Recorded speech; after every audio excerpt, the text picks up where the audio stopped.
അങ്ങനെ പറയുന്നത് ഒരു ദിവസത്തിൽ ഒരു ആനയെ കിട്ടിയപ്പോൾ ശശിയേട്ട അയ്യപ്പനിട്ട് പോയി, ഇത്രയും കാലത്തെ ബന്ധം നോക്കിയില്ല. പക്ഷെ ഞാൻ പറഞ്ഞില്ലേ, ആ ആനയുടെ ബന്ധം ഇനി ഒരിക്കലും നമുക്ക് വേറെ ആനയമ കിട്ടില്ല. കാരണം എൻ്റെ ജീവിതത്തിന്റെ പകുതി മുക്കാലും ആനയിൽ തീർത്തവനാണ് ഞാൻ.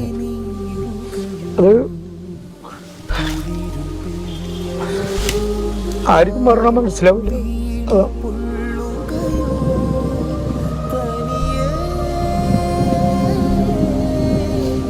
അത് ജനങ്ങൾ പറയണ മാതിരി നല്ല സാറേ കാര്യം.